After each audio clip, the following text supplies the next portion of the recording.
The pressurization system for the Boeing 777 is similar to those of other Boeing airplanes. The system consists of two air supply cabin pressure controllers, a remote pressure sensor, two positive pressure relief valves, four negative pressure relief vents,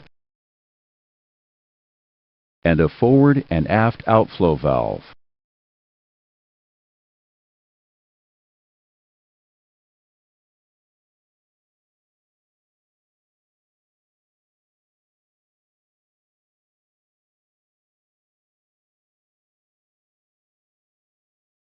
The Air Supply Cabin Pressure Controllers, or ASCPCs, send and receive data necessary to control the pressurization system. The left ASCPC is considered the master controller. The right ASCPC automatically assumes control should the left ASCPC fail. The left ASCPC receives data such as valve position from the left channel of the forward and aft outflow valves. The right ASCPC receives right channel data from both outflow valves. Each ASCPC has the ability to self-test and report faults within the cabin pressure control system.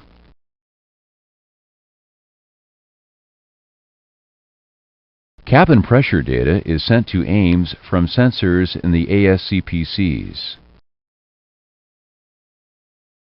and from the remote pressure sensor through ELMS. If valid ASCPC cabin pressure is not available, AIMS uses cabin pressure from the remote pressure sensor.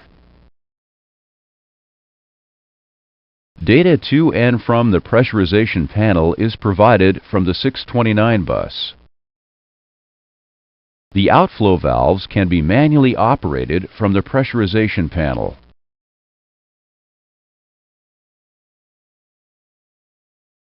Two outflow valves are used to regulate cabin pressurization. Normally 20% of the air is exhausted through the forward outflow valve and 80% through the aft outflow valve. This improves smoke removal and ventilation. Two positive pressure relief valves prevent overpressure conditions. Each valve incorporates dual sensing for two levels of pressure relief. Should an overpressure condition occur, the valves open to relieve the pressure. The cabin differential pressure indication changes color from white to either amber or red if an overpressure condition occurs.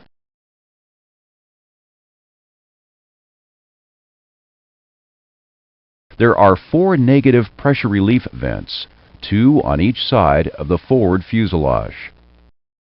The relief vents prevent a negative pressure condition which could occur if the airplane descends at a rate too fast for the cabin pressure controller.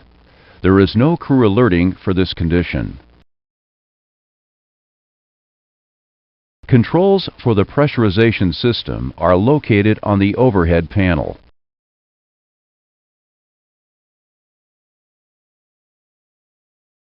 These switches control outflow valves and are normally left in auto. Select auto. With the forward and aft outflow valve switches in auto, the manual lights extinguish. The ICAS caution message Cabin Altitude Auto is removed, and the letter M, which indicates the outflow valve is in manual mode, is no longer displayed. The landing altitude selector is normally left in the auto position. The manual position is used for certain conditions and will be explained later in this lesson. For now, push the landing altitude selector in to select auto. When the auto position is selected, the ICAS advisory message, Landing Altitude, is no longer displayed.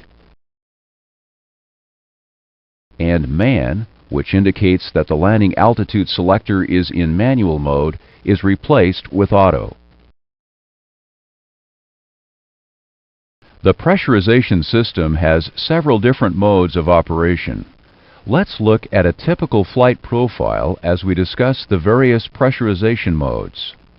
During airplane power-up, the ASCPCs perform a self-test of the system and apply power to fully open both outflow valves. After a short period of time, the system transitions to the ground mode, where the controllers perform another series of tests on each outflow valve. Before the takeoff roll, the pressurization controllers calculate a pressurization schedule based on information received from the FMC and other systems. This information includes airplane cruise altitude, time to climb, where the top of descent point is located, time to descend, landing altitude, and ambient and cabin pressure. The ASCPCs continuously monitor this data and update the pressurization schedule throughout the flight.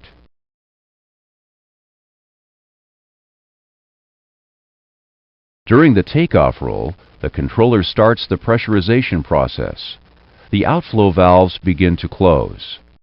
This pre-pressurization process minimizes pressure transients during liftoff. After the airplane leaves the ground, the system transitions to the flight mode. The flight mode is divided into three phases: climb, cruise, and descent. During the climb phase, the controllers command an average cabin rate of climb based on the takeoff field elevation, the planned cruise altitude, and the airplane time to climb. The airplane transitions to cruise phase when the time for climb value reaches 0. The maximum cruise altitude is 43,100 feet. The maximum cabin altitude for cruise is 8,000 feet. And the maximum differential pressure is 9.4 psi. The cabin altitude remains constant during cruise. If an unplanned step climb is initiated, the pressurization system transitions to the climb mode. The system returns to the cruise mode after the airplane reaches the new altitude, or is level for 1 minute with VNAV not engaged. The system transitions to the descent mode when the airplane initiates an unplanned descent to a new cruise altitude. It returns to the cruise mode when the airplane reaches the new altitude, or is level for 1 minute with VNAV not engaged.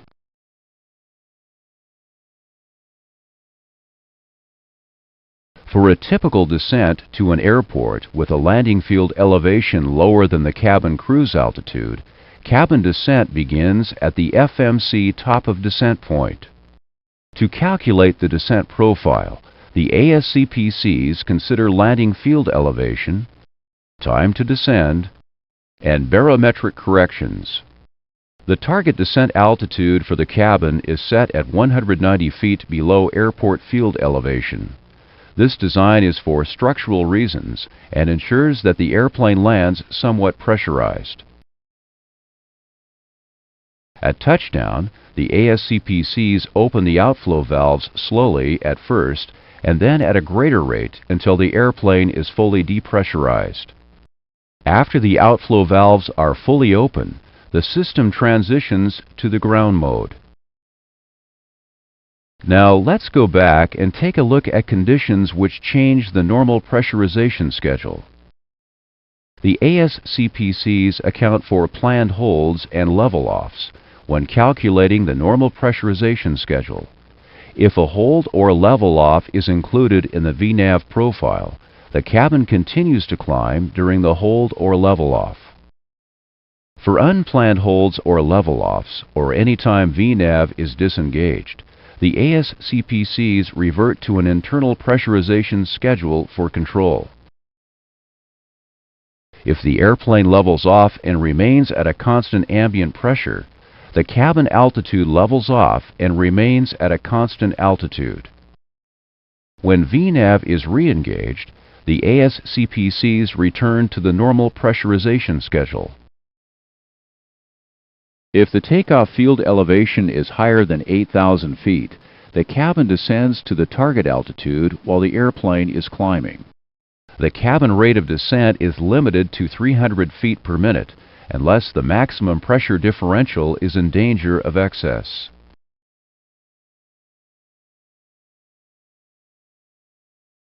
If the destination airport elevation is greater than 8,000 feet, the cabin altitude climbs to 8,000 feet after takeoff and remains there during cruise.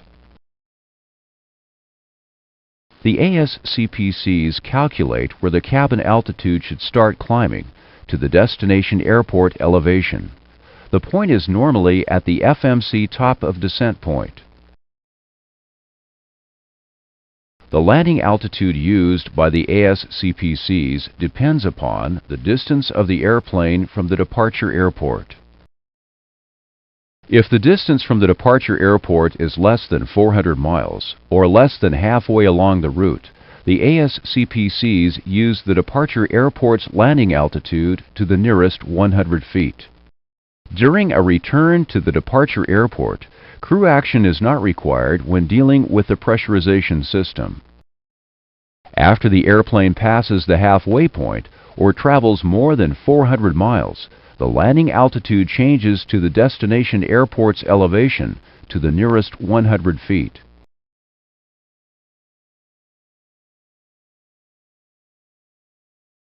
If a diversion is required, the ASCPCs need updated information to calculate the pressurization schedule.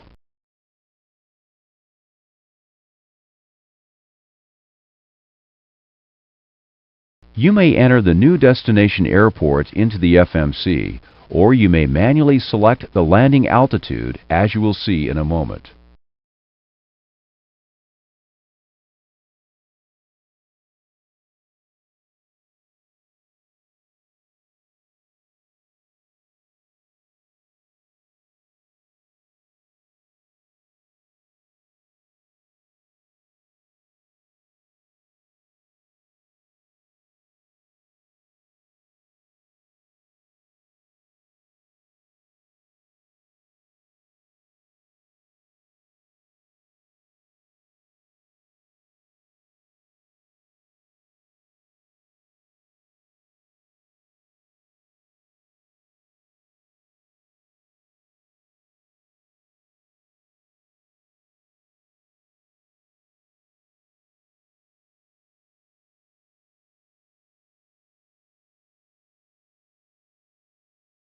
There are non-normal ICAS messages associated with control of the cabin altitude, outflow valves, and control of landing altitude.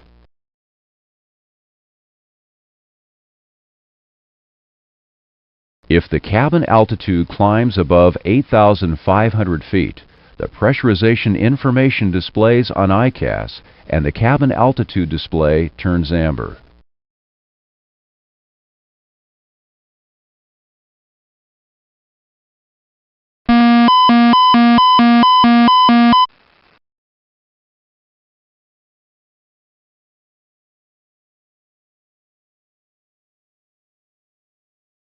If the cabin altitude climbs above 10,000 feet, the cabin altitude display turns red and the ICAS warning message cabin altitude displays. If the cabin altitude cannot be controlled, descend to a lower safe altitude.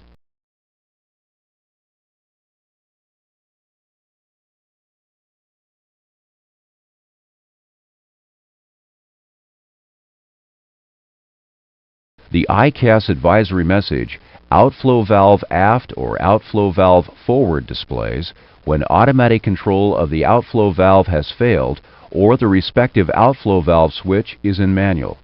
In either case, the pressurization information pops up on ICAS with the affected outflow valve displayed in amber.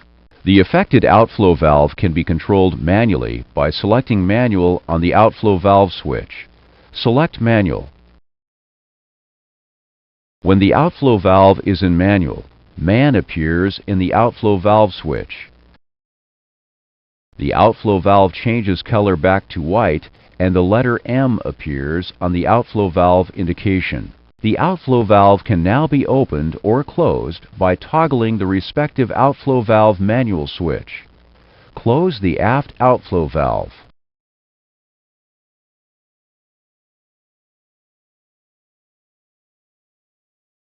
As you can see, closing the aft outflow valve caused the forward outflow valve to open. In our example, the forward outflow valve is now used to control the pressurization system. Further crew action is not necessary.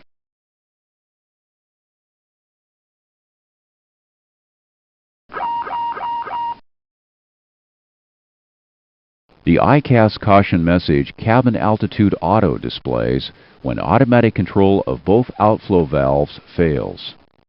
The message may also display if both ASCPCs fail or if both outflow valve switches are in manual. Because the automatic system failed, cabin pressurization must be controlled manually. Select Man for both the forward and aft outflow valves. As you saw in the previous non-normal, when the outflow valves are in manual, Man is displayed in the outflow valve switch and the letter M appears in amber on the outflow valve display. You adjust the cabin altitude by toggling either outflow valve open or closed. Open the forward outflow valve to set the cabin altitude to 6,000 feet. Touch the highlighted area.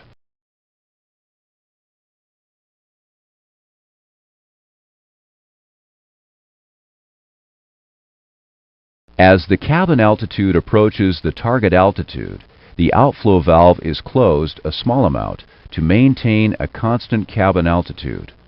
Close the forward outflow valve a small amount.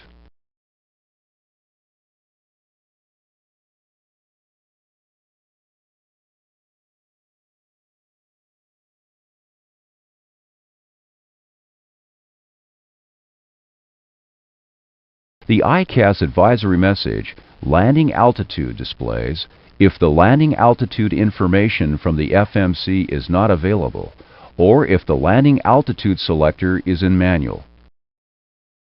For this example, the message is displayed because the FMC data is not available.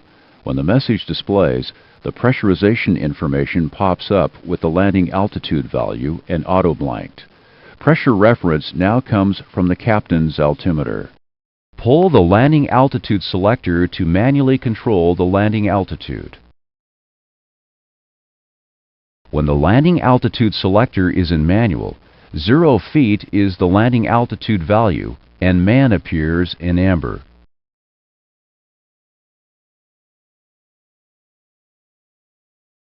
The landing altitude selector has two positions to set the landing altitude. The landing altitude display changes in 100-foot increments at the first detent.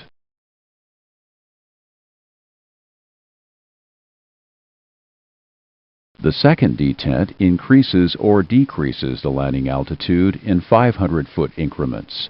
The selector is spring-loaded to the 12 o'clock position. Use the lower rate to set the landing altitude to 500 feet.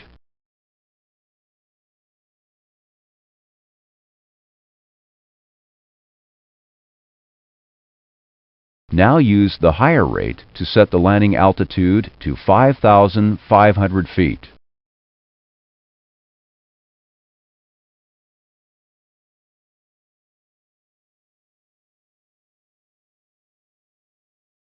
Once the landing altitude is set, further crew action is not necessary.